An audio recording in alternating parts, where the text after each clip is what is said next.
নমস্কার দর্শক বন্ধু, আবার আপনাদের মাঝে একটি নতুন ভিডিও নিয়ে উপস্থাপনা করতে চলে এলাম। বিগত অনেক দিন যাবৎ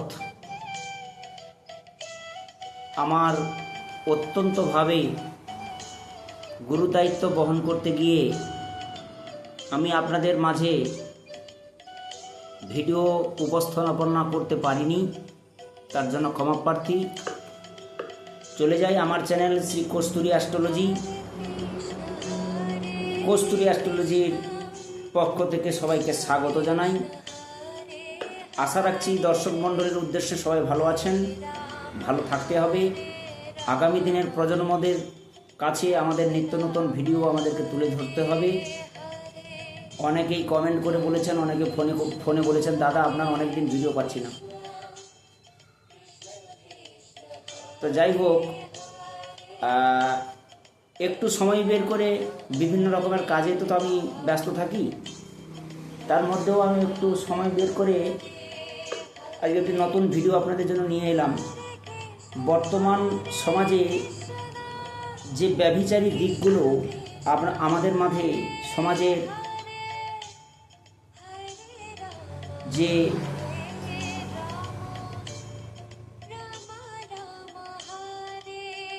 দৃষ্টিভঙ্গি আমাদের মাঝে উত্থাপিত হচ্ছে এবং যে ব্যভিচারী জায়গায় পৌঁছে মানুষের যে দৈনন্দিন মনোবৃত্তি এত নিচু স্তরে নেমে যাচ্ছে যে মানুষকে মানুষের চোখে আর দেখছে না। মানুষকে বিষাক্ত কথাবার্তা, বিষাক্ত ধরনের ব্যবহার, পরিচর্যা, শ্রদ্ধা নেই, ভক্তি হারিয়ে গেছে। সমাজে অর্থ নিয়ে মানুষের যে একটা লালসা, চিন্তা ভাবনা, সেই উদ্দেশ্যে মানুষের যেই মনোবৃত্তিটা একটা কুমনোবৃত্তির দিকে চলে যাচ্ছে।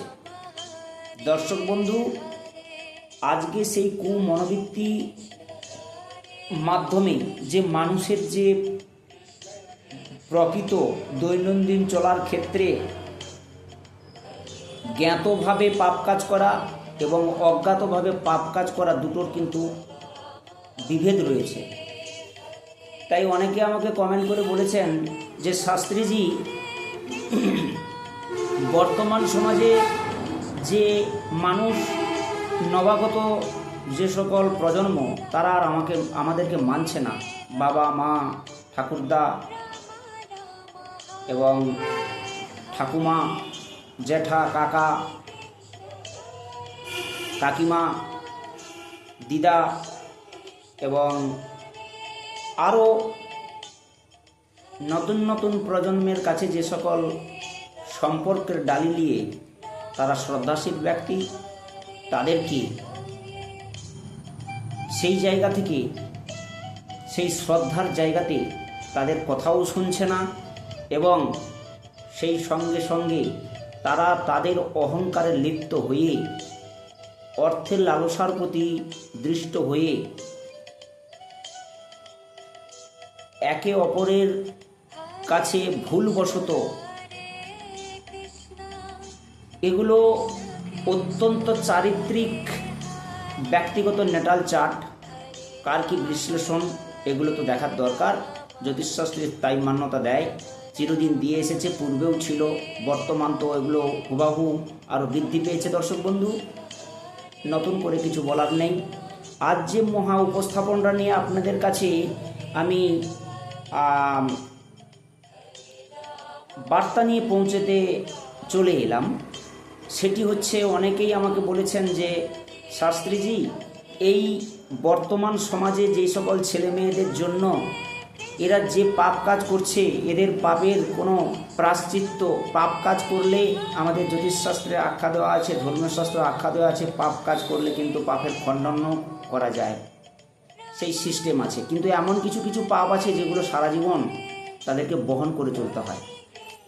তার মানেই এই যে পাপ কিন্তু, এটা দর্শক বন্ধু আপনারা বুঝেই গেছেন, বা কেউ না কেউ কোনো না কোনো চ্যানেলে কেউ না কেউ কোনো জ্যোতিষশাস্ত্রীরা, আমাদের মতো জ্যোতিষশাস্ত্রীরা যারা আছেন এবং ভট্টাচার্যরা আছেন বা পণ্ডিতরা আছেন যারা এই নিয়ম নীতি নিয়ে ব্যাখ্যা করেন, তো তারা অটোমেটিকলিভাবে বুঝে গেছেন যে পাপ কাজ করলে পাপের শাস্তি কী হওয়া উচিত। তা আজকে কিছু কিছু ভাগবত পুরাণের যে সকল আখ্যাগুলো আমাদেরকে দৈবিক শাস্ত্রে দিয়ে গেছে, এগুলো তো বর্তমান প্রজন্ম তো জানে না, শেখে না, পড়াশোনা তো এইসব বিষয়ে তারা নোংরামি বলে ভাবে। কারণ তাদের রক্তের তেজ, তাদের অর্থনৈতিক, তাদের আজকাল অনেকেই আছেন যে অল্প পড়াশোনা করেও তারা ভুরি ভুরি টাকা রোজগার করছেন।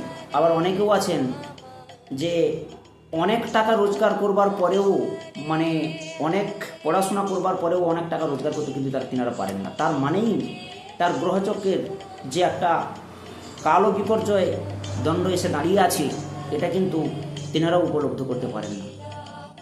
যারা কোথাও না কোথাও ঘাত খেয়ে যাচ্ছেন, প্রতিঘাত খাচ্ছেন, তারপরেই তাদের সেই মনুষ্যত্বের বিকাশগুলো জ্যোতিষশাস্ত্রের জায়গায় তাদের ফিরে আসে।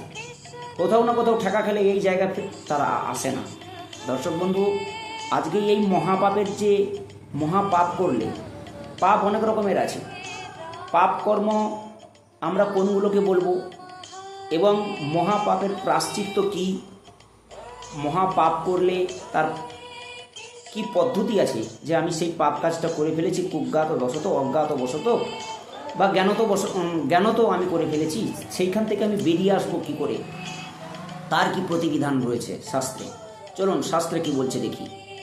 আজকে আমরা পাপ কর্ম বলতে যেটাই আমরা কুকাজ করে ফেলি সেটাই আমরা পাপগ্রস্ত হই।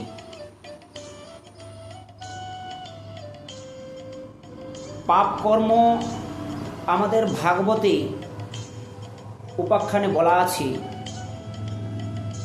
যে পাপ কর্মকে আমরা সাধারণত বলি যে কুকাজ, যেটা মনের মধ্যে দর্শিত হয় এবং প্রত্যেক মানুষের যে একটা আক্রোশ আর একটা মানুষের উপর কথোপকথনের মাধ্যমে, যে আপনি কোনো ভুল কাজ করে ফেলেছেন, সেই ভুল কাজ করতে গিয়ে পাপগ্রস্ত হয়েছেন, সেটাকে আপনার দৈবিক শাস্ত্রে আপনার গ্রহের যে অবস্থান সেগুলো আপনাকে সেই ধরনের পাপ কাজ করতে আপনাদেরকে শিখিয়েছে। হ্যাঁ দর্শক বন্ধু, আবার অনেকেরও দেখেছি আমি বাচ্চারে যে এইসব পাপের কাজ কিন্তু ওই জায়গাতে, ওই নেটাল চাটে কিন্তু নেই, কিন্তু সেও কিন্তু ভুলবশত করে ফেলেছে। আজকাল পাপ সমাজে বহু রকমের পাপ হচ্ছে, কর্মের দ্বারা যে সকল পাপগুলো হচ্ছে। তাহলে কর্ম কাকে শেখায়? কর্মকর্তাকে শেখায়। এবং কর্তা কি করে? একটা মানুষ বা মেরুদণ্ড, মানুষের মনুষ্যত্বের বিকাশকে ঘটায়। সেই জায়গাতে যদি মানুষের অনুশোচনা না হয় তাহলে সেখানে কিন্তু তিনি পাপগ্রস্ত হয়ে গেলেন। আর সেই জায়গা থেকেই উৎপত্তি হয় আমাদের দৈবিক শাস্ত্র বা দৈবিক পথের সঞ্চালন। হ্যাঁ দর্শক বন্ধু, আজকে পাপ কর্ম আমাদেরকে 4টি ভাগে আমরা ভাগ করেছি। যদি পাপ কর্ম অনেক রকমের ভাবে আছে, যে প্রথমতভাবে আমরা 4টা ভাগে ভাগ করেছি, যেটা হচ্ছে দ্রুতম এবং হচ্ছে পানম এবং হচ্ছে স্ত্রী সুনা, এবং 4র্থ নম্বর হচ্ছে যত্র অধর্ম চতুর্বেদা। এই 4টি কর্ম পাপ কর্ম ভাগে ভাগ করা হয়েছে। ভাগবতে বলা হয়েছে যে যারা মহাপাপী, পাপী একরকম এবং মহাপাপী আরেক রকম, সেই রকম বিন্যস্ত করে আমাদেরকে 4টি ভাগে ভাগ করা হয়েছে। দ্রুতম, যেটা প্রথম পাপ করছে, যে দ্রুতম, সেটা কীরকম ধরনের না, লটারি খেলা।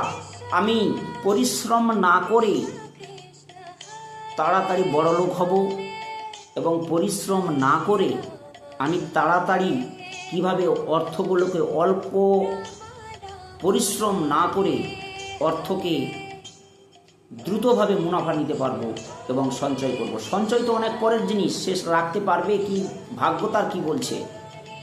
তা সেই দ্রুতম কোন কোন মাধ্যমে হচ্ছে না, লটারি, জোয়া খেলা,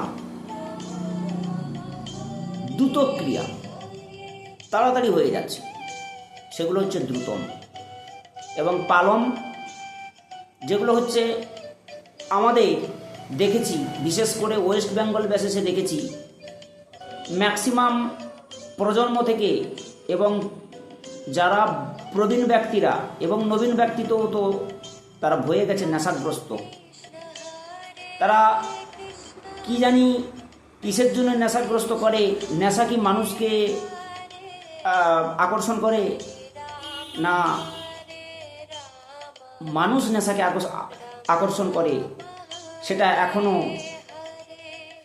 আমরা বুঝে উঠতে পারি না। তো সেই কারণে পানম, যে জায়গাটাতে ভাগবতে বলা হয়েছে পানম, সেটি হচ্ছে ধূম্রপান, অর্থাৎ ধূমপান, যেগুলো মনে করুন বিড়ি, সিগারেট, মদ, গাঁজা, তাড়ি, এইসব যে সকল পান করছে, এবং তার সঙ্গে সঙ্গে মদ্যপান, এবং তার সঙ্গে সঙ্গে আরও লেভেলের কি মাদকদ্রব্য রয়েছে, সেইগুলোকে যারা পাপ করছেন, সেটাই ভাগবতে বলে দেওয়া হয়েছে যে এগুলোও কিন্তু জীবনে চলার পথে আপনি পাপ কাজ করছেন। হ্যাঁ দর্শক বন্ধু, এবং ত্রিশুনা বলতে আজকে অবৈধভাবে এইটা আমাদের মাঝখানে অত্যন্তভাবে দৃষ্ট হয়েছে। সমাজে আর মুখ দেখানো যাচ্ছে না দর্শক বন্ধু। কোনো না কোনো আমার বাড়ির, কোনো না কোনো আপনার বাড়ির, কোনো না কোনো পাশের বাড়ির, দেখুন কোনো উপযুক্ত ছেলে, কোনো উপযুক্ত মেয়ে বিবাহযোগ্যা হয়েছে, তারা অযাচিতভাবে মানুষের মধ্যে হঠাৎ করে প্রেম প্রীতি ভালোবাসার মগজ হয়ে গিয়ে স্ত্রী, মেয়ে জাতি পুরুষের উপর আকর্ষণ সৃষ্টি হচ্ছে, এবং পুরুষরা মেয়ের উপর আকর্ষণ সৃষ্টি করছে, এবং সেই আকর্ষণ, প্রেম প্রীতি ভালোবাসাটাকে দুদিনের সঙ্গী করে তারা নিজেরা জানে না আমরা কোথায় যাব, কোথায় থাকবো, কোথায় খাবো, কোথায় কি করব। কিন্তু বর্তমান সমাজে এই যে পাপ কাজ, এই কর্মের দ্বারা যে পাপ কাজ করছে, সেটা অত্যন্ত জোরালো দর্শক বন্ধু। আর সেই কারণেই আজকে আপনাদের মাঝে, যদি আমার ভিডিওটা অত্যন্তভাবে ভালো লেগে থাকে এই ব্যাপার নিয়ে, তাহলে নিশ্চয়ই অপরজনকে শেয়ার করবেন, পাশে থাকা বেল আইকনটা প্রেস করবেন, যাতে সাবস্ক্রাইব করবেন, এবং পাশে থাকবেন নিত্য নতুন ভিডিও পাওয়ার জন্য। এইরকম একটা তথ্য আপনাদের মাঝে তুলে ধরবো। আপনারা যদি আমার কাছ থেকে দূরে সরে যান, সাবস্ক্রাইব না করেন এবং লোককে শেয়ার না করেন, তাহলে আমার এই ভিডিওটা তো ব্যর্থ হয়ে যাবে দর্শক বন্ধু। আপনাদের উদ্দেশ্যেই কষ্ট করে ভিডিওটা তৈরি করা। দর্শক বন্ধু, স্ত্রী শোনা, অবৈধ পুরুষ এবং অবৈধ কোনো মাতৃজাতি যদি পুরুষের উপর আকর্ষণ হয়, উভয়ের মধ্যে আকর্ষণ তো খারাপ জিনিস নয়, ভালো জিনিস। প্রেম থেকে ভালোবাসাও তো একটা মানুষের প্রয়োজন, সেটাও তো আমাদের হরস্কোপে ইন্ডিকেটেড করে। কোন হাউসে প্রেম হবে, কোন হাউসে প্রেমটা টিকবে, কোন হাউসে সে প্রেম করতে পারবে কি না আদৌ, বা সে প্রেম করার পথে তার সেই মানসিকতা মনোযোগ দিয়ে প্রেমটা করবে, সেই প্রেমটা গভীর প্রেমে পরিণত হবে এবং পরিণয়ে পরিণত হবে। হ্যাঁ দর্শক বন্ধু, তা বলে এই নয় যে বিয়ের আগে আমি সঙ্গম করব।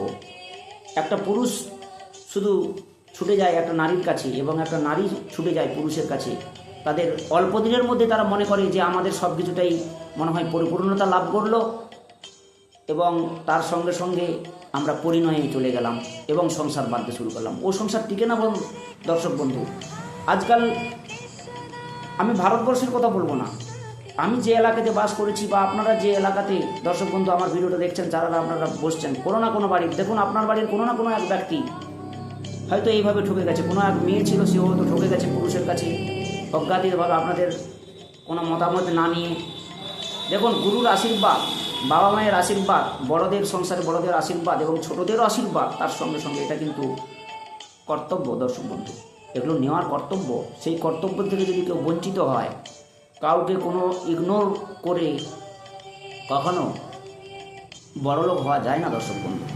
তো সে কারণে আমরা ভুল কাজ করে ফেলি, সেই ভুল কাজগুলোকেই হচ্ছে স্ত্রী শোনা বলে আখ্যা দেওয়া হয়েছে আমাদের ভাগবতে। এবং চতুর্থত হচ্ছে যত্র অধর্ম চতুর্বেদা, যেগুলো হচ্ছে পশু হত্যা করা। দেখুন, এক জাতির প্রজাতির মানুষ আমাদের আছে, আমাদের সনাতন ধর্মের এক ধর্মের মানুষ আছে, তিনারা আগে আগে পশু শিকার করতেন, পশুকে হত্যা করতেন। তার মধ্যে কি দর্শক বন্ধু কোনো পাপ কাজ নেই?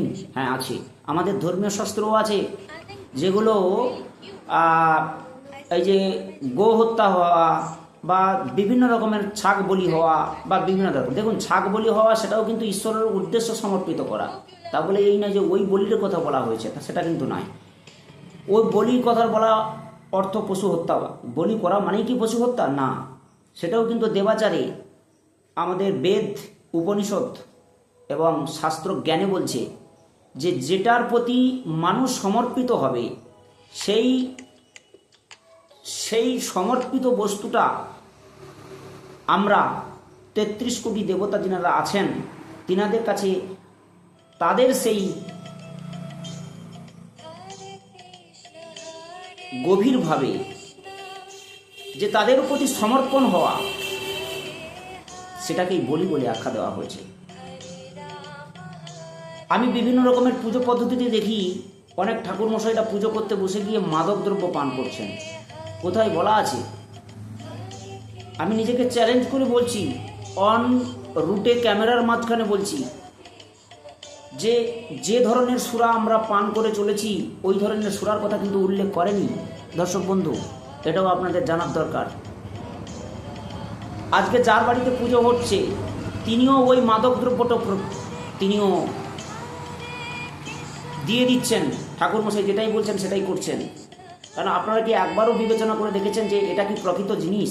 আমাদের ব্রাহ্মণদের অনেক ছেলে মেয়েরা, অনেক ব্রাহ্মণরা যারা ব্রাহ্মণের ব্রহ্ম কাজ করছেন, একটা কথাই আমি না বলে পারবো না যে আমরা বেদশাস্ত্রে, উপনিষদে এবং দেবজ্ঞানে জ্ঞানী আমরা ব্রাহ্মণ বলে নিজেদেরকে পরিচয় দিই, এটা নয়। বেদ কি বলেছে জানুন, শুনুন। বেদটা এমনভাবে বলেছে যে এটা শুনলে আপনারা অবাক হয়ে যাবেন। অনেকে এটা যারা জানেন, যারা পৌরোহিত্য করছেন, যারা পুঁথিগত প্রত্যেক দিন নিত্য নূতন লেখকের বই ঘাঁটছেন এবং বেদ সম্বন্ধে, চতুর্বেদ সম্বন্ধে আইডিয়া রয়েছে, তিনারা নিশ্চয়ই এই কথাটা বললে আপনারা নিশ্চয়ই সমর্থনযোগ্য হবেন। আমরা ব্রাহ্মণরা যারা পূজা অর্চনায় নিবেশ থাকি, আমরা তাদেরকে ব্রাহ্মণ বাড়ির লোক হলেই যে আমি ব্রাহ্মণ হব এ কথা দর্শক বন্ধু নয়। কারণ এখানে বেদে বলা আছে যে জন্ম ন জায়তে শূদ্রঃ সংস্কার ও ভবেদ বিদঃ বেদ পাঠ ও ভবেদ বিপ্রঃ ব্রহ্মজনাতি ব্রহ্মণ। তাহলে এই কথাটা থাকতো না দর্শক বন্ধু। আমরা যাকে যতটুকু আমরা চলার পথে আমরা বংশানুক্রমে আমরা মনে করছি যে আমি মনে হয় আমি যে বংশের মানুষ, যে সেই বংশের মর্যাদা আমি রক্ষা করতে পারলাম না, অথচ আমি তারই উপর দাবি করলাম যে আমি বংশ থেকে তো জাত, তো অতএব আমি ব্রাহ্মণ হয়ে গেছি। একথা নয় দর্শক বন্ধু। যার সংস্কার নেই, যে সংস্কারের উপর তার বেদ জ্ঞান নেই, পাঠ জ্ঞান নেই এবং পুজো পদ্ধতির অভিজ্ঞতা নেই, সব কিছু দিয়েই থেকে পুজো পদ্ধতির অভিজ্ঞতা থাকতে হবে এমন কিছু নয়। কিন্তু ত্রিসন্ধ্যা গায়ত্রী আপনার মাঝখান, আপনার গায়ে যে 9 বছরের বেলা থেকে যে 16 বর্ষ পর্যন্ত যে সে প্রায়শ্চিত্ত করে হোক কি যাই হোক, কি আপনার সময়ে আপনি উপবিধ ধারণ করতে পারলেন না, সেটাও আপনার ক্রস হয়ে গেছে, লিমিট হয়ে গেছে কোনো না কোনো কিছু কারণে, হয়তো মানতের কারণে হতে পারে, বা হয়তো তার সময় সুযোগ নেই, সে হয়তো অল্প বয়সে খুবই পড়াশোনাতে ব্যস্ত, যার জন্য উপবৃত্ত ধারণ করতে পারছে না। কোনো না কোনো কিছু একটা প্রকল্পের মধ্যেই কোনো না কোনো কিছু একটা তার ডিস্টার্ব হয়তো তার শরীরের মধ্যে হয়েছে, বা কোনো একটা মানত আছে যে এই বয়সের পর থেকে আমরা করবো। অনেকে তো মানত সৃষ্টি করেন, অনেকে তো ঈশ্বরের কাছে তিনারা একটা সমর্পিত হন যে এই কাজটার পরে আমরা ওই কাজটা করব। তো সেটা একান্ত তাদের নিজের পরিবারের ব্যাপার দর্শক বন্ধু, সেটা নিয়ে আমি আখ্যা দিতে যাচ্ছি না। তো সেই উপবৃত্ত ধারণ হওয়ার পরে আমাদের তো সেই সংস্করণটা রয়েছে, ব্রাহ্মণদের সংস্করণ। সেই উপবৃত্ত ধারণ করার পরে আপনারা বাবা মারা আপনারা তো শেখাবেন আপনাদের ছেলেদের মেয়েদেরকে সেভাবে সেই ধর্মেতে মতিন, চণ্ডীতে বলা রয়েছে, হ্যাঁ, মতিন ধর্মে গতিন শুভ। তাহলে যার মতি নেই তার গতি হবে কি করে? আমরা শুধু ধর্ম ধর্ম করে করে বেড়াচ্ছি, তাতে করে কি হচ্ছে? একে অপরের সঙ্গে বিরোধ বাঁধছে। এই বিরোধিতা আমরা করব না। যে সম্প্রদায়ের মানুষ সে সম্প্রদায়ের মধ্যে থাকুন না দর্শক বন্ধু, তাকে নিয়ে আমরা কেন বড়াই করতে যাই? কোনোদিন বড়াই করতে যাব না। আমি যে ধর্মের সেটা কি আমি ঠিক আছি? আমি কি নিজেকে ঠিক আছি? আমি কি নিজেকে করছি? আমি নিজের উপর দাবি রাখছি। আজকে সেই কথাটা বেদ থেকেই আমি উত্থাপন করলাম। তাহলে আমি যদি ব্রাহ্মণ বলে নিজেকে আদায় করি, সেটা কিন্তু আমার শোভা পায় না দর্শক বন্ধু। আমি পঠন পাঠনটা করলে তবে কিন্তু আমি পরীক্ষায় লিখতে পারবো, নাহলে কিন্তু কদাচিৎ আমি উত্তীর্ণ হতে পারবো না, কারণ আমি ওই সব সাবজেক্টের মধ্যে নেই। তাহলে সেখানে আমি উতার পাতার হবো কী করে দর্শক বন্ধু? এটা ভাবার বিষয় আছে। আগে পড়াশোনা করো, পড়াশোনা করলে তো তোমার সেই জায়গার মধ্যে তুমি ঢুকতে পারবে। সেই ঢুকে নিজেকে তুমি মানুষের মতো মানুষ তৈরি হবে। যতই কর্ম করো, হয়তো তোমার ভালো লাগছে না যে আমি বেদ পাঠ করবো না বা আমি পূজা অর্চনা করবো না, ভালো লাগছে না, ভালো কথা, সেটা তোমার নিজের একান্ত চুজ, নিজের একান্ত জায়গা। কিন্তু তুমি তো একবারও পারো যে দৈবিক শাস্ত্র তোমার যে ব্রহ্মের যে জায়গাটা, তুমি ব্রহ্ম লাভ করলে সংস্কারও ভবে তো বেদ হো। তাহলে সংস্কার হয়ে বেদে তুমি গেলে তোমাকে সেই বেদটা তো পরিচর্যা করতে হবে। বেদ পাঠ ও ভবে বিপ্র। তাহলে বেদ না পাঠ করলে বিপ্র হওয়া যায় না, এটা কিন্তু বলাই রয়েছে বেদে। তাহলে সেই যেন ব্রহ্ম জনাতি ব্রাহ্মণ, যে ব্রহ্ম জন্ম থেকেই যে ব্রাহ্মণ যদি হয়েই গেলাম, ওই ব্রাহ্মণ কিন্তু ব্রাহ্মণ নয়, ওটা শুধু জাতি করলে থাকা ব্রাহ্মণ, কিন্তু ওকে তাকে প্রকৃতভাবে হলো না ব্রাহ্মণ। কারণ যে বেদ উপনিষদ চর্চা করে না, সারা দিনটা ত্রিসন্ধ্যা গায়ত্রী জপ করে না, ত্রিসন্ধ্যা গায়ত্রী, আপনার উপবৃত্ত ধারণের পরে গুরুই হোক কি গুরু সমতুল্য লোক আপনাকে তো দ্বিজ সংস্করণে করেছে, ব্রতী করেছে, তার তো একটা মন্ত্র রয়েছে, সেই মন্ত্রটা তো আপনাকে নিতে হবে দর্শক বন্ধু। তাহলে আপনি বাবা মা হয়ে, আপনি দাদু ঠাকুমা হয়ে কি দাদু দিদিমা হয়ে আপনারা সেই ছোট থেকে তৈরি করেন না কেন? এটা দর্শক বন্ধু আপনাদের কাছেই। তো যেটা এটা না করবে, তেনারা সেই যত্র অধর্ম, চতুর্বেদা এবং পশু হত্যা যারা করবে, তাদের কিন্তু কোনো দিনই ক্ষমা নেই দর্শক বন্ধু। তাই জন্য পাপ কর্ম, গো হত্যা, স্ত্রী হত্যা, ভ্রূণ হত্যা, হ্যাঁ, বিবাহিত স্ত্রী এবং পুরুষ ছাড়াছাড়ি হয়ে যাওয়া, এই ধরনের পাপ কাজ করলে কোনো দিনও উদ্ধার লাভ করতে পারবে না। অনন্তকালের জন্য নরক যন্ত্রণা ভোগ করতে হবেই আপনাকে দর্শক বন্ধু।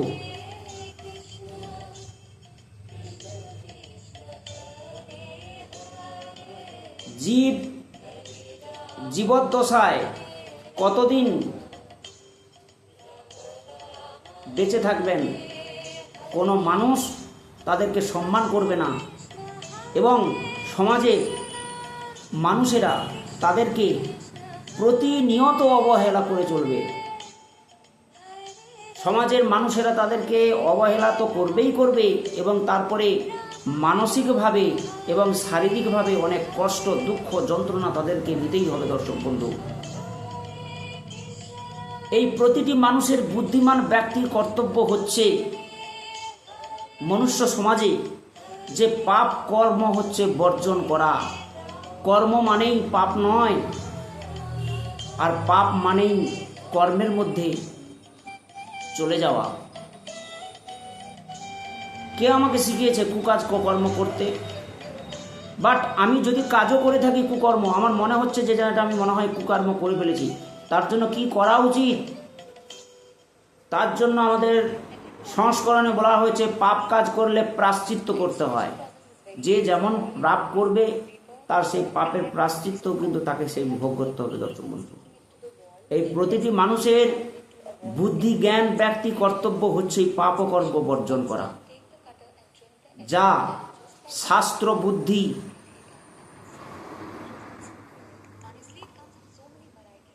মুষ্টির্জম বর্ততে কামকারত কামকারত ন সাত সিদ্ধি নবাপ্নতি ন সুখনম পরম গতি। শাস্ত্রতে উদ্ধৃত করা হয়েছে। আবার বলছি, যা শাস্ত্র বুদ্ধি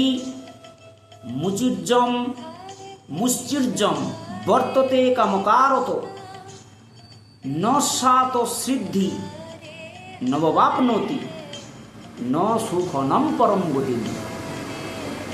তাহলে ভাগবত গীতায় ভগবান বলেছেন, শাস্ত্রবিধি বর্জন করে যারা নিজেদের কার্য সিদ্ধি করে, ইন্দ্রিয় সুখভোগ করেন, ইহলোকে এবং পরলোকে কোনো গতি নাই তাদের গতি স্তম্ভিত হয়ে যাবে। লিখে রাখুন দর্শক বন্ধু, আপনি যদি কোনো এই কুকাজ কর্মগুলোর কথা বলে এলাম, দ্রুতম পানম স্ত্রীসুনা এবং যত্র অধর্ম চতুর্বিদা, পশু হত্যা, এগুলো সবই হচ্ছে পাপ কর্ম। অযাচিতভাবে পুরুষ নারীর উপর আসক্ত হওয়া, দেখুন পুরুষ নারীর উপর আসক্ত হবে, প্রকৃতি পুরুষের সঙ্গম হলে তো জীবন চলবে না, একে অপরের পরিপূরক, কিন্তু তা বলে নয় যে অবৈধ। আজকে দুদিনের চোর সংসারে ঢুকে গেলাম, দুদিনের চোর ঝগড়াঝাঁটি মারামারি বিদ্বেষ সৃষ্টি করে তার সঙ্গে ছাড়াছাড়ি হয়ে গেলাম, এটা ঠিক নয়। ওরকম সংসারের মূল্য কি রয়েছে? তাই জন্য মানুষ বলছি, দর্শক বন্ধুর উদ্দেশ্যে বলছি, সাবধান হন। পাপকরাজ আপনাকেই রুখতে হবে দর্শক বন্ধু। সে কাজ যদি না করেন তাহলে কিন্তু ইহলোক এবং পরলোকে কোনো গতি নেই বলে এখানে কিন্তু ভাগবত এবং গীতাতে আমাদের আখ্যা দেওয়া হয়েছে। বা ভালো করতে যারা ভালো করতে পারে না, তাই শ্রী সীতারাম তিনি তার গুরুকে প্রশ্ন করেছিলেন যে, গুরুজি, মানুষ যদি প্রায়শ্চিত্ত করে পুনরায় পাপ কর্ম করে, তাহলে এই রকম মানুষ যদি প্রায়শ্চিত্তের না বুঝে সুঝে মানুষ কিন্তু কর্ম করলো, পাপ কাজ করলো, আবার প্রায়শ্চিত্ত করলো, আবার ওই কর্মতে প্রবেশ করলো, তখন গুরুজি বলছেন যে প্রায়শ্চিত্ত করে পুনরায় পাপ কর্ম করে, তাহলে এই রূপ মানুষ যদি প্রায়শ্চিত্ত করে পুনরায় পাপ কর্ম করে, তাহলে এই রকম প্রায়শ্চিত্তের কি লাভ? অনেকে দেখা যাচ্ছে যে তারা পাপ কাজ কর্ম করেও তীর্থস্থানে গিয়ে এবং কোনো দান করে, কোনো অতীত ফকিরের মুখ থেকে কথা নিয়ে তারা গঙ্গা স্নান করে তারা মনে করলো যে আমরা মনে হয় পবিত্রতায় এসে পৌঁছে গেলাম। দর্শক বন্ধু, তারা মনে করলো যে পাপের প্রায়শ্চিত্ত শুদ্ধি হয়ে গেছে। তাই গুরুদেব তিনি প্রায়শ্চিত্তের নিন্দা করেছেন আমার এই প্রশ্ন স্বরূপে। তিনি এই ধরনের প্রায়শ্চিত্তকে হস্তির সঙ্গে তুলনা করেছেন। হাতি সরোবরে একটা উপাখ্যানে তিনি আমাকে বুঝিয়েছেন যে হাতি মানে কি, একটা বড় আকারের পশু। তিনি সরোবরে গিয়ে স্নান করলেন, স্নান করে কি করলেন, সুঁড় দিয়ে পুরো শরীরটাকে ধুয়ে ধৌত করে ফেললেন। ধৌত করে এসে তিনি সরোবরের উপরে উঠে তিনি আবার ধুলো নিয়ে, হাতির একটা স্বভাব রয়েছে, সেই স্বভাবগুলোকে দেখেছেন কিনা জানি না, উপলব্ধি করবেন, দেখবেন, বুঝতে পারবেন, খুঁটিনাটি উপলব্ধি করতে শিখবেন, দেখবেন সবটাই পেয়ে যাবেন। দেখা গেছে কি সেই ধুলোকে আবার সুঁড় দিয়ে নিয়ে আবার গোটা গায়ে ছড়িয়ে দিচ্ছে। তাহলে বলুন, যে নোংরাটাকে আপনি অপবিত্র বলে আপনি ধৌত করলেন, সেই অপবিত্র হয়েও তিনি আবার পুনরায় এসে ধুলো মাখছেন। তার মানে কি, অপবিত্রটাকে আবার তিনি গ্রহণ করে নিচ্ছেন। তাহলে গুরুদেব এইটাই তিনি আখ্যা দিয়েছেন যে সরোবরে উঠে সুঁড় দিয়ে ধুলো বালি সরিয়ে নিক্ষেপ করলো, তারপরে ওই রকম হাতি স্নানের কি মূল্য রইল। তথাস্তু প্রায়শ্চিত্ত করে যদি কেউ আবার পুনরায় পাপ কাজ কর্ম করে, তাহলে ওই প্রায়শ্চিত্ত হস্তির স্থানের মতোই।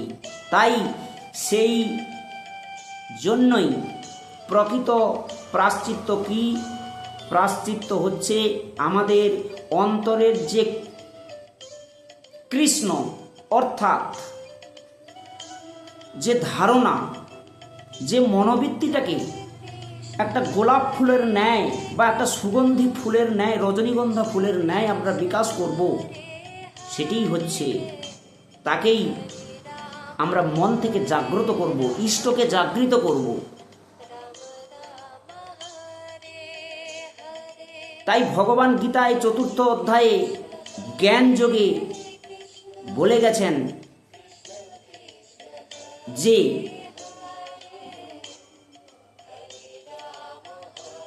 স্ববীচে দোষী পাপেভ্য সর্বেভ্য পাপকীর্তমা সর্বপাপ জ্ঞান জ্ঞান নেব বীজি নৈব তরিষ্যতি। তাহলে এখানে বলেছে যে তিনি সর্বপাপীর থেকে মহাপাপী।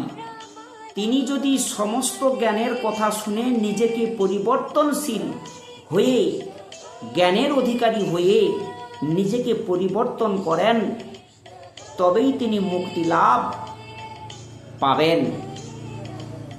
এই সংসারে, এই ধরাধামে তিনি মুক্তি লাভ পাবেন। তার মধ্যে আপনি পাপ কাজ করে যাচ্ছেন, কিন্তু আপনার মনোবৃত্তি সেই কুবৃত্তিতেই ধরে রেখে বসে থাকলেন, তাহলে আপনার ওই মনোবৃত্ত থেকে তো আমি একটু ছোট্ট ভিডিওর মাঝখানে একটা উপমা দিয়ে বলি। কোনো না কোনো এক বাড়িতে আমি দুর্গাপুজো করি, কোনো না কোনো বাড়িতে আমি একটি লক্ষ্মী পুজো করি, কোনো না কোনো বাড়িতে আমি একটি তাদের যাজনিক কর্ম করি, কোনো কারণে আমি একটি তন্ত্রোক্ত কাজের আসনে বসি। দেখা গেছে যে এই রকম কাজের আসনে বসে থেকে আমি যে কাজ করছি, আমি আমার কাজের ভাবধারাতে আমি সেই কাজগুলোকে যখন আমি দেখে নিজের মাধ্যমে সাধনা ভজনায় ব্রতী হলাম, দেখছি বসে জিনাদের বাস্তুতে বসে কাজ করছি, জিনার উদ্দেশ্যে, জিনার যেটা আপনার যজমানের উদ্দেশ্যে পুরোহিত কাজ করছেন বসে। তাহলে আমরা এখানে বলেছি, বেদ আমাদের বলেছে যে যজমানস্য যজ্জতে। তাহলে আমরা যে যজমান তাদেরকে আমরা যজাবো, কারা? পুরোহিতরা। যজমানস্য যজ্জতে, তাহলে আমরা তাদেরকে যজাবো। দেখুন, তাদের মনের প্রকৃতির ফ্যামিলির মধ্যে এমন কিছু কিছু কুআচার, কুনিয়ম এবং অত্যন্ত পাপগ্রস্ত জায়গায় পৌঁছে গেছে, তাদের সেখানে পুজো পাঠের কী মূল্য রইল? দর্শক বন্ধু, আমি কিছুদিন আগে হাওড়া জেলাতে কোনো এক বাড়িতে আমি কাজ করতে গিয়েছিলাম। তাদের বাড়ির গৃহবন্ধন করতে গিয়ে যে সকল কাজ আমি করে আমি পরিপূর্ণতা লাভ করে তাদেরকে দিয়ে এলাম, তিনারা অক্ষরে অক্ষরে প্রমাণিত, কিন্তু সেই প্রমাণিতটা কিন্তু আমাকে উত্থাপিত করার তো দূরের কথা, মনে রাখার তো দূরের কথা, তিনারা তাদেরকে সরিয়ে দিয়েছেন। দিয়ে অপর দেবদেবীকে টেনে তারা মনে করেছেন সেখান থেকেই আমরা উদ্বৃত্ত হয়ে বেরিয়ে এসেছি। কোনো না কোনো কিছু কাজ তারা সাকসেস পেয়েছে, সাকসেসের কথায় কথায় তারা জিতপাট হয়েছে। তা সেখানেও তারা বলেছে, অনেক কমেন্ট করেছেন, কথোপকথন হয়েছে তিনাদের সঙ্গে। পরবর্তীতে জানতে পারলাম যে ওই ব্যক্তির মধ্যে প্রচণ্ডভাবে খোলাখুলি এবং প্রচণ্ডভাবে যে তাদের মন অপবিত্রতা জায়গায় আছে। মন অপবিত্র কোথায়? সেই অপবিত্র জায়গায় পড়ে আছে। তাহলে সেখানে দৈবিক শাস্ত্র সেখানে কি বলছে? যে ওই অপসংস্কৃতিক আমি দিয়ে পিছিয়ে ধূপ ধুনা যাগ যজ্ঞ পূজা অর্চনা। আমি বললাম একটা কথাই আছে, যেটা বাঙালি কথা, বাঙালিপোনা কথাবার্তার মধ্যে যেটা আছে, এটা না বলে পাচ্ছি না, যে আমি মরলাম ওর জন্য, ও মরছে অন্যজনের জন্য। তাহলে সেখানে দেখুন আমি কত হৃদয় দিয়ে তার বাড়ির বাস্তুর উপকার করলাম, যাতে করে সে কী হয়, যে স্ট্রংলি পাওয়া হয়, এই মনোবৃত্তি যদি না থাকে, সিস্টেম হলো দেখা গেল কি দেহ থেকে পরিত্যাগ করে ফেললো। আমি যে কর্মটা করে তার দেহতে ধারণ করালাম সেটাকে পরিত্যাগ করে দিল, এক নম্বর। দ্বিতীয় নম্বর, এই মনোবৃত্তিটাকে সেই মনোবৃত্তির মধ্যেই আকৃষ্ট হয়ে গেল। ওই যে একটা কথাই শুধু বলেছে যে জন্ম যেখানেই হোক না কেন, জন্ম হোক যথাযথ, কর্ম হোক ভালো। আপনাকে আপনার বাবা মা যেখানেই জন্ম দেন না কেন, যেখানে যে জায়গাতেই, যদি অস্পৃশ্য অসুচি জায়গার মধ্যেও যদি তিনি জন্ম দেন, সেখানে সেই জন্মটা কিন্তু তিনি দিয়েছেন, তিনার কর্ম তিনি করেছেন। তাহলে সেখানে তো সেই কর্মটাকে নিয়ে তুমি ছেলে হয়ে কখনোই তুমি বাবা মাকে বলতে পারো না যে আমাকে অমুক জায়গায় জন্ম দিয়েছো, আমি তোমাকে কি কর্মের প্রাপ্তি দিতে পারি। এ প্রশ্ন কখনো করো না, এগুলো নির্বুদ্ধিতা কুতূহলম। ঠিক আছে? তো সেই জায়গাতে নির্বুদ্ধির মতো প্রশ্ন তুমি কাউকে করতে শেখো না। তুমি তোমার কর্ম করে চলো। তোমার যদি তো ধর্মজ্ঞানে জ্ঞানী, তোমার যদি একদিন রক্ত মাংস শরীরের যদি ব্রেন বুদ্ধিকে স্থিতি রেখে তুমি তোমার নিজের অঙ্গ সঞ্চালনকে চালিয়ে যেতে পারো, সেটাই তোমার কাছে মুখ্যম জায়গা। তাহলে চণ্ডীর শ্লোকে বলা আছে যদক্ষরং পরিভৃষ্টং মাত্রাহীনচ যদ হবে। তাহলে যদক্ষরং পরিভৃষ্টং, আমি যে কর্মটা করলাম, যত কাজ করলাম, পরিভৃষ্ট করলাম, হ্যাঁ, তাহলে সেখানে এতটা করবে আসার পরে তার ক্ষমাজ্ঞান থাকবে না? এটা কোনো শাস্ত্রের বিধান? এটা হয় না, কোনোদিনই হয় না। ইম্পসিবল সাবজেক্ট, কখনোই হতে থাকে না, কখনোই হবে না, পরিতৃপ্ততা লাভ করবে না কখনো। তাহলে তোমাকে চিন্তা করতে হবে, তোমার বৈষয়িক জ্ঞান চিন্তা ভাবনাকে কাজে লাগিয়ে, হাতকে কাজে লাগিয়ে তোমাকে কিভাবে কেটে উঠতে হবে। তোমার নিজস্ব টাল চার্ট যদি মনে হচ্ছে যে এটা আমার কুকীর্তিতে লিপ্ত হচ্ছি, আমি মনে হচ্ছে, সেই মনের প্রবৃত্তিটা আনতে হবে। তার জন্য কার দ্বারস্থ হতে হবে? জ্যোতিষের দ্বারস্থ হতে হবে। তোমার নিজস্ব নেটাল চার্টটাকে বিশ্লেষণ করে নিতে হবে যে আমার এই জায়গাতে যাওয়া উচিত কি। তাহলে এইটাই আমি অনেকে ধারণাটা দিতে পারিনি। যদি না নেন, দিয়েছি অনেক ভিডিওতে, কিন্তু অনেকে নিয়েছেন, নেওয়ার পরে কিন্তু সুযুক্তি সুজায়গায় আজকে আমরা দাঁড়িয়ে আছেন। যেখানে মরিচিকার মতো ছুটে যাচ্ছি একটা ব্যক্তির উপর, আমি মরিচিকার উপর ছুটে যাচ্ছি। আজকে প্রেম প্রীতি ভালোবাসাকে নিয়ে যদি বলি, আজকে মানুষের এত ঘর স্থিতি হচ্ছে না কেন, ভেঙে চুরমার হয়ে যাচ্ছে। মনের মিল কি দুদিনের মিল? না, একে অপরের পরিপূরক, আগেই বলে গেছি। তাহলে সেই জায়গাতে আপনাকে একই বদ্ধে আবদ্ধিত হতে গেলে আপনাকে সেটা, তার মধ্যে আপনার বৈবাহিক সম্পর্কটা অটুট থাকবে কিনা, তার জন্যও কিন্তু নেটাল চার্ট বিশ্লেষণের জায়গাটা রয়েছে দর্শক বন্ধু। তাহলে সেটাকে আপনাকে যাচাই করে নিতে হবে, তবে তো আমি পথের অগ্রসর হব। আমি তাকে মন বুঝলাম না, জানলাম না, মন উজাড় ভরে দিয়ে দিলাম, আমি ক্ষতি সাধন হয়ে ঘরে ঢুকে এলাম। আমি দিনরাত্রি ব্যভিচারীর জায়গায় পৌঁছে গেছি। আমি অথচ দিনের দিন আমি ধূপ দিচ্ছি, ধুনা দিচ্ছি, মাকে জানাচ্ছি, মা তো কোনোদিনই ওই জায়গাটাতে গ্রহণ করে না দর্শক বন্ধু। তাহলে সেই জায়গাতে একটা কথাই বলতে গেছি, তিনি সমস্ত জ্ঞানের কথা শুনে নিজেকেই পরিবর্তনশীল মনে করেছেন এবং জ্ঞানের অধিকারী হয়ে নিজেকে পরিবর্তন করেন, তবেই তিনি মুক্তি লাভ করবেন। সেখানে এখানে গীতাতে বলা হয়েছে, স্বয়ং ভাগবতেও বলা হয়েছে। তাহলে এখানে একটা কথাই বলতে হবে যে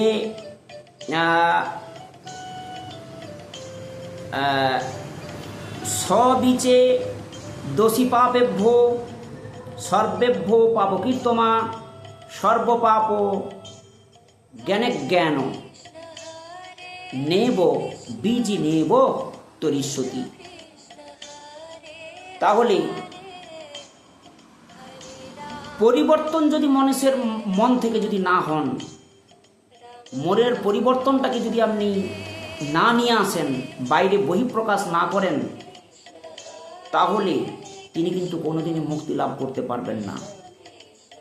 ভাগবত বিষ্ণুকে গীতাতে তিনি অর্থাৎ নৌকা রূপে পরিব্রাজন করেছেন।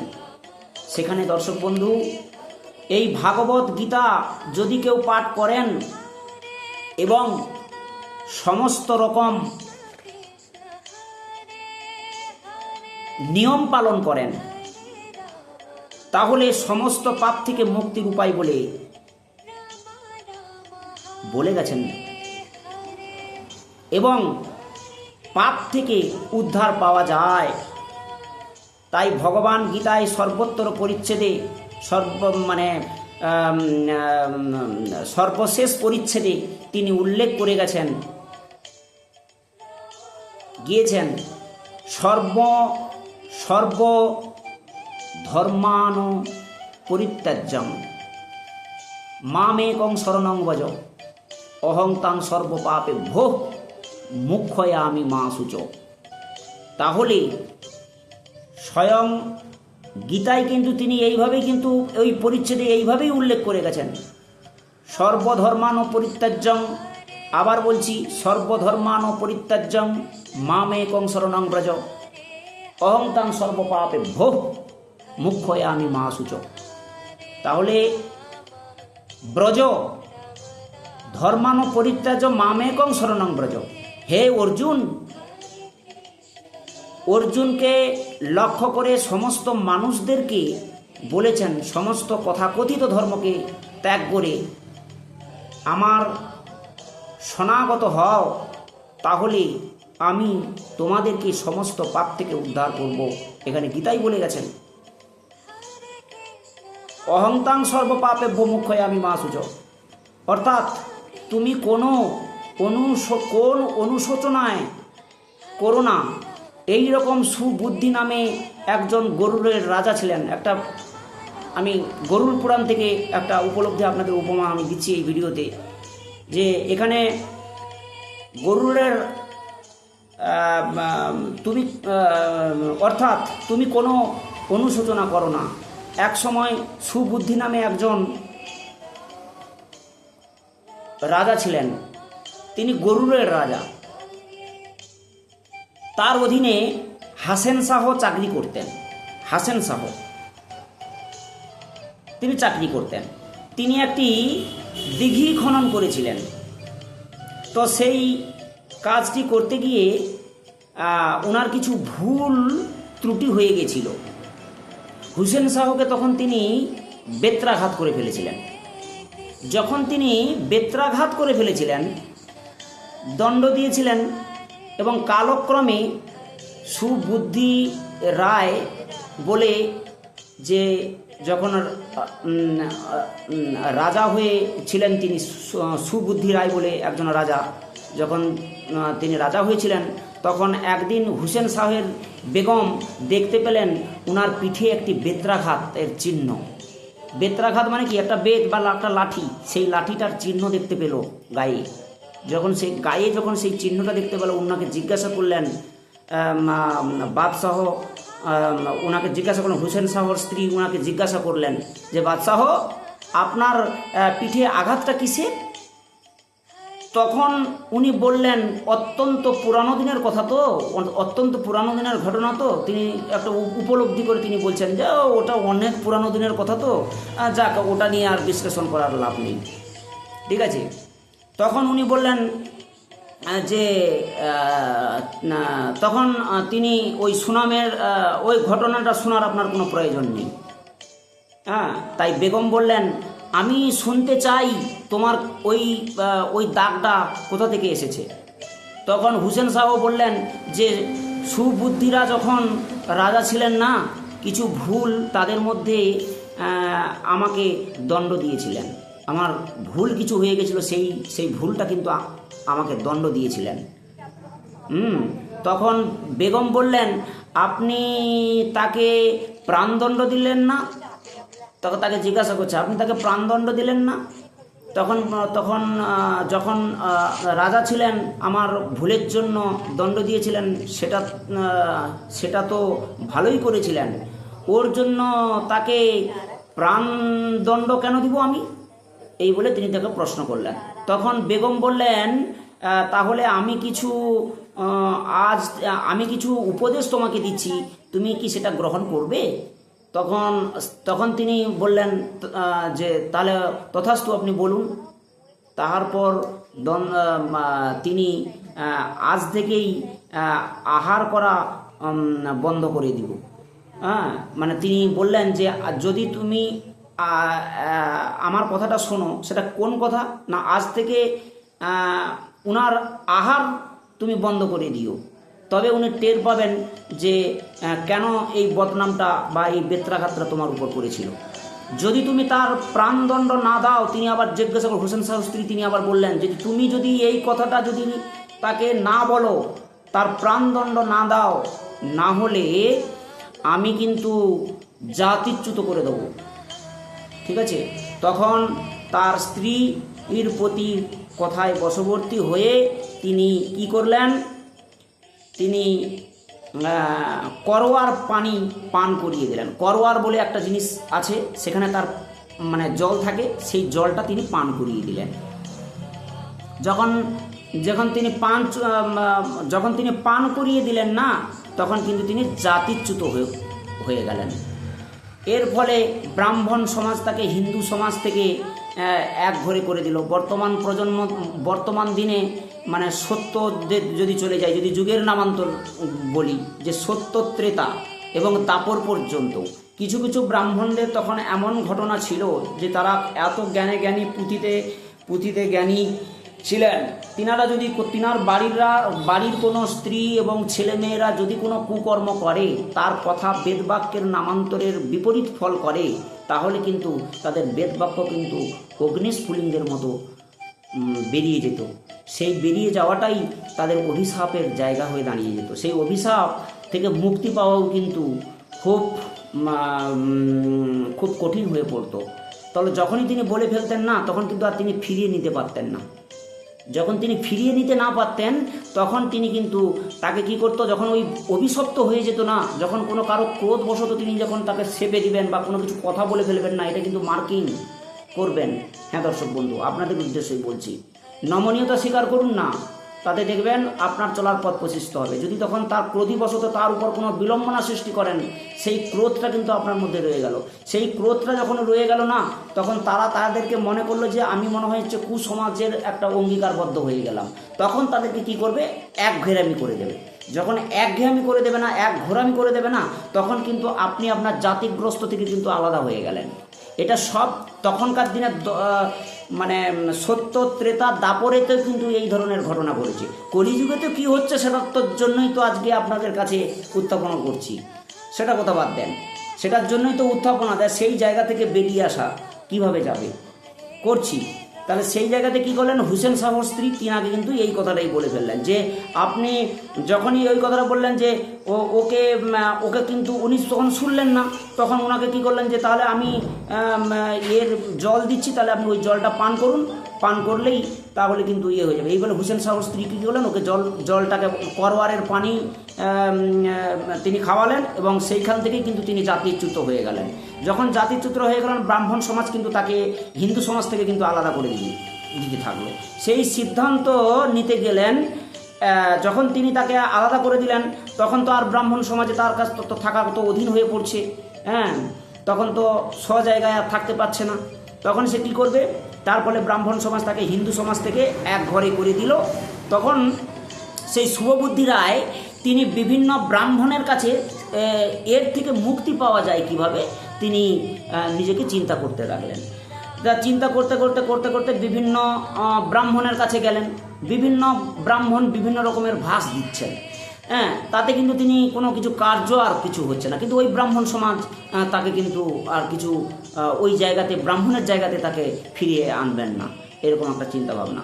তারপরে তিনি নিজেকে যখন বেশি দিন দেখবেন, একটা কোনো কাজ যদি কেউ অপকর্ম করে গেছে না, সেই অপকর্মটা যদি তৎক্ষণাৎ বিচার হয়, তার বিচারের দায়টা কিন্তু অনেক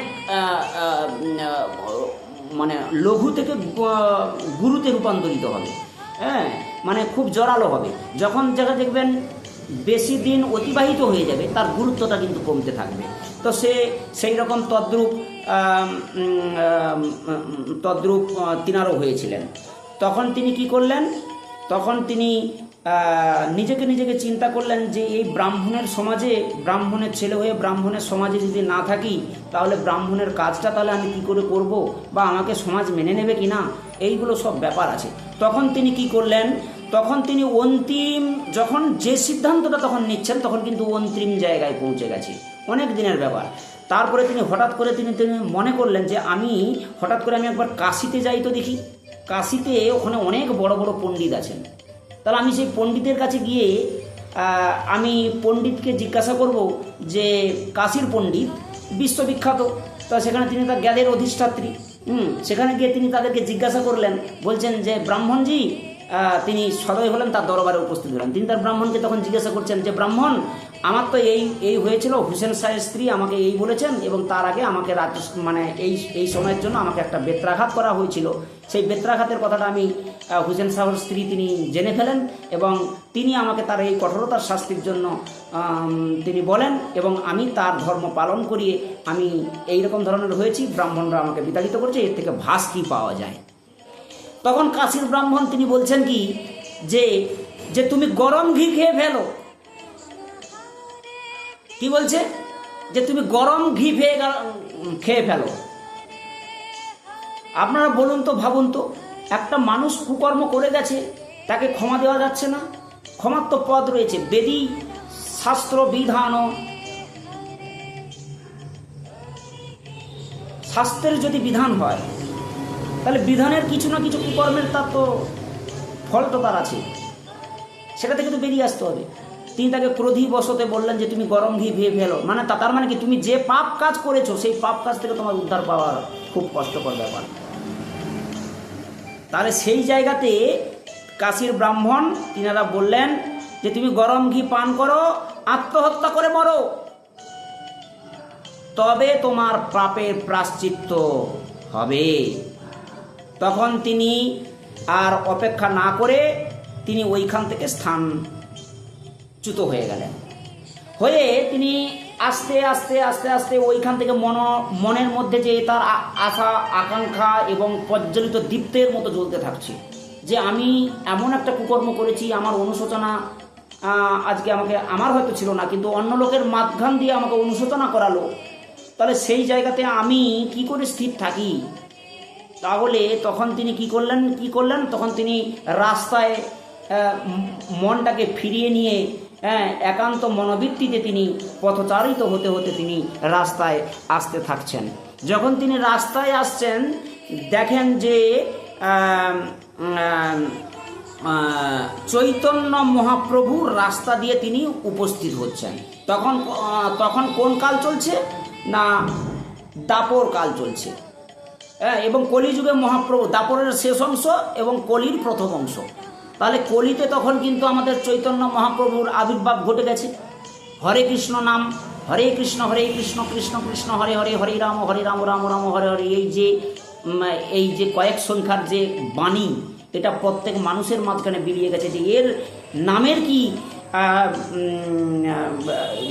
এইটা হরে কৃষ্ণ নামটা জপ করলে তার শরীরের মধ্যে ইমিউনিটি শক্স পাওয়ার কীভাবে বাড়ে, এবং জাগ্রত দেবতারা কিভাবে জাগৃত হয়, যে কথা শোনে আত্মার পরিপূর্ণ হয়, অন্তরের পরিপূর্ণ হয়, আত্মা অন্তরের পরিপূর্ণ হয়।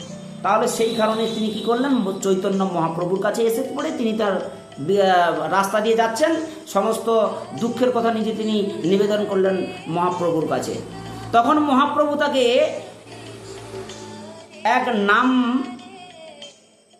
ভাসে তোমার পাপ নাম যাবে, তিনি এই কথাটা বললেন, এক নামে তোমার এক নাম ভাসে তোমার পাপ নাম যাবে। এক নাম ভাসে, তাহলে এক নামটা কি? সংখ্যায় বলছি, এক নামটা কি? সেই নামটাই হচ্ছে হরে কৃষ্ণ। এক নাম, সেই নামটা তুমি অনুভব করো, মনে করো, তখন তোমার পাপ কিন্তু ওই যেমন পূর্বের কাহিনী অনেক কিছুই আছে, ভিডিওটাকে আর বাড়াবো না দর্শক বন্ধু। যে ওই যে বলেছে যে আমাদের পুরাণে একটু চলে যান, দেখুন না, পাপগ্রস্ত একজন মানুষ যিনার মরা মরা নামটা মুখে এলে তিনি উচ্চারণ করতে পারতেন না। তিনি কত বড় পণ্ডিত, তিনি ঋষি। রামায়ণে ব্যাসদেব, রামায়ণে, তাহলে সেই জায়গাতে তিনি কি করেছেন? তিনি ব্যাসদেব আপনার কি বলবো, যেটা আমাদের সংহিতা পর্বেও অনেক কিছু রয়েছে, অনেক কিছু উত্থাপন রয়েছে। তাহলে সেই জায়গায় তিনি বাল্মীকি, সরি ওই কথাটা বলছি, ব্যাসদেবের কথাটা তো আমি বললাম, ব্যাসদেবের অনেক কিছু কাহিনী আছে, সেই কাহিনীটা এই অল্প ভিডিও সম্পর্কে তো বলা যাবে না। তো যাই হোক, তো এখানে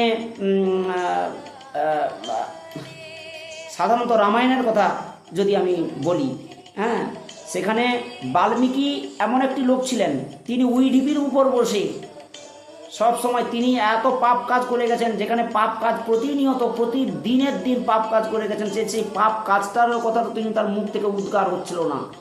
পাপ দুটো ধর্ম, একটা কথা ল্যাঙ্গুয়েজ, সেটা দু অক্ষরে, পাপ পয়াকার প। তাহলে সেই পাপ কথাটাও তিনি আর এত চর্যাবৃত্তি করেছিলেন, তৎকালীন যুগে সমাজের প্রত্যেকটা মানুষের উপর অত্যাচার করেছিলেন, স্ত্রী হনন থেকে শুরু করে, কৃষিকর্ম থেকে শুরু করে, এবং পরিবহন থেকে শুরু করে, অর্থনৈতিক থেকে শুরু করে, মানুষের দেহভোগ থেকে শুরু করে বিভিন্ন ধরনের কুকাজ তিনি করে গেছেন। সেই পাপের প্রায়শ্চিত্ত তিনিও একদিন ওই মহামন্ত্র জপ করে, যখন তিনি মহামন্ত্র তিনি জপ করলেন, কি জপ? রাম রাম রাম রাম, মরা মরা মরা মরা। রাম নামটা তার উঠছে না।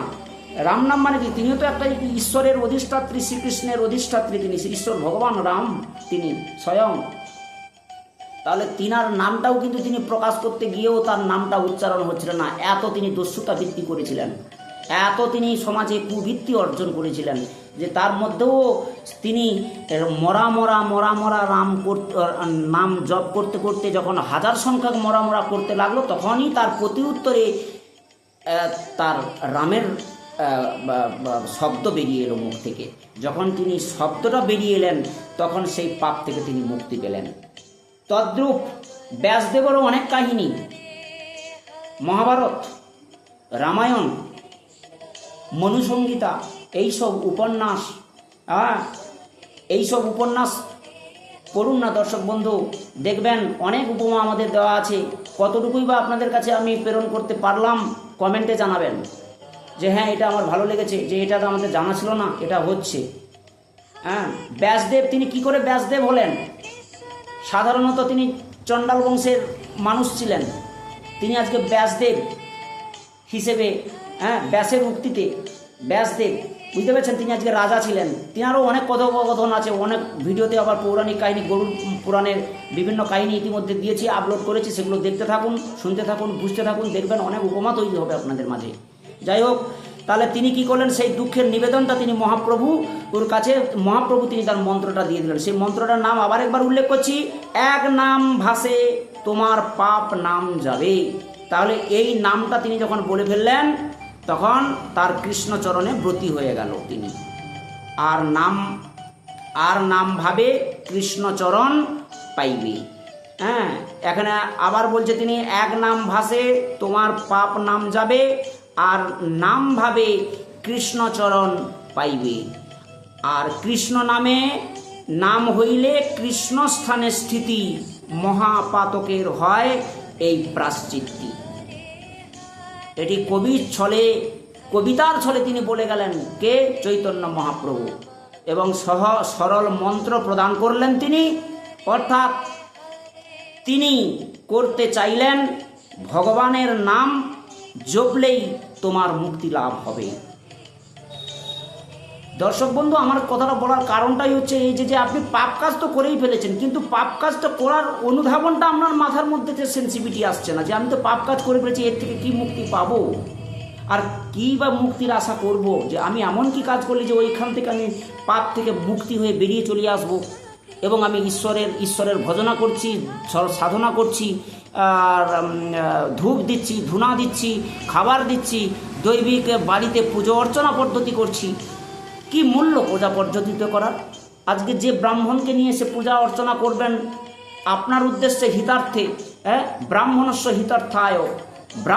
হিতার্থায় কর্ম ন যজ্জতে, হ্যাঁ, ব্রাহ্মণ হিতার্থে আপনার কর্ম করবে, সেই কর্মজ্ঞানং ন কুপথয়, হ্যাঁ, সেই কর্মটা আপনার কুপথে রূপান্তরিত হয়ে যাবে। তাহলে আপনার বাড়িতে কি করতে আমি পুজো করতে যাব? আপনি বলুন দর্শক বন্ধু। তাহলে আপনার নিজের মনোবৃত্তিটাকে সংস্করণ করতে হবে যে হ্যাঁ, যখন আপনাকে কোনো ছাত্রকে কোনো শিক্ষক তার প্রতিবিধানে তার ওই ভুলের সিদ্ধান্তটা উপনীত করাচ্ছে, ছাত্রকেও উপনীত হতে হবে যে আমাকে শিক্ষক মশাই আমাকে কেন এটা বললেন, বাধাপ্রাপ্ত করলেন, সেই অনুশোচনাটা মাথার মধ্যে নিয়ে আসতে হবে। যখনই আপনি অনুশোচনায় কোনো কুকাজ কর্ম করে যখন অনুশোচনা প্রাপ্তি হচ্ছেন, তখন অর্ধেক অংশ ক্ষয়প্রাপ্তির দিকে ঘটল। তখনই আপনি আবার নতুন করে জিহার ধ্বংসের সৃষ্টি, আবার রূপের নামান্তর, আবার রূপের পরিচর্যার সৃষ্টি হয় এবং আবার নতুন করে গড়ার সৃষ্টি হয়। ভাঙতে পারলে তো গড়তে পারবেন। আগে ভাঙতে শিখুন, ভেঙে তো অটোমেটিকলি গেছেন দর্শক বন্ধু। তাহলে আশা রাখি এই ধরনের সরল বক্তব্য, এই ধরনের সরল ভিডিও সহজ সরলভাবে আপনাদের কাছে প্রকাশ করালাম। এটা আমার কথা নয়, স্বয়ং ভাগবতের কথা, তার উপমা দিয়ে কথাটা বললাম, শুনলাম। যদি কোনো ব্যক্তি পাপগ্রস্ত বলে মনে করছেন, অনুশোচনাতে আপনার মাথার মধ্যে এসেছে যে আমি এটাতে প্রাপক, আজকে আমরা কে প্রতিনিয়ত কলিযুগে কে না কে পাপ করছি। আমরা একটা মানুষের সঙ্গে নিজের ঘর বাঁচাতে গিয়ে বুদ্ধির মর্তা হয়ে বশবর্তী হয়ে কি করছি, অবুদ্ধিতে রূপান্তরিত হচ্ছে। একটা কথা আছে যে বিদ্যা দদাতি বিনয়ং বিনয়ের জাতি পার্থতাম পার্থতার ধনমাপ্রতি ধনার ধর্ম তত সুখম। আপনার বেদ যদি উপনিষদ থাকে আমাদের মতো ব্যক্তিদের কাছ থেকে, তাহলে বিদ্যাকে দান করুন, বিদ্যা বিনয়ের সঙ্গে দান করুন, তবে ছাত্র তৈরি হবে। আর সেই ছাত্রকেও বিনয়ের সহিত গ্রহণ করতে হবে। গ্রহণ করাটাই তার পাপ মুক্তির ফলপ্রদ। দর্শক বন্ধু, এটাই ছিল আমার আজকের উপস্থাপনা। সবাই আবার নিত্য নতুন বলছি যে ভালো থাকুন, সুস্থ থাকুন, সুস্থ থাকতেই হবে। আমি অনেক দিন আপনাদের মাঝে নেই, বিভিন্ন রকমের কাজের জন্য আমাকে বিভিন্ন জায়গায় পৌঁছাতে হয়েছিল, যার জন্য সময় পাইনি। আজকে একটু সময় নিয়ে আপনাদের কাছে এই উপস্থাপনাটা করলাম যে পাপ করলে কিভাবে সেই থেকে মুক্তি পাওয়া যায়। পাপ করলে পাপ কাজ করছেন কিভাবে আপনারা বুঝবেন, এবং পাপ কাজ করে ফেলেছেন সে থেকে মুক্তি লাভের উপায় আপনি আমাদের কাছে নিবেদন করলাম। যদি ভালো লেগে থাকে সাবস্ক্রাইব করবেন, পাশে রাখা বেল আইকনটি প্রেস করবেন, যাতে করে নিত্য নতুন ভিডিও আপনাদের কাছে পৌঁছে যায়। দর্শক মণ্ডলী, জয় মাতারা, জয় মাতারা, জয় মাতারা।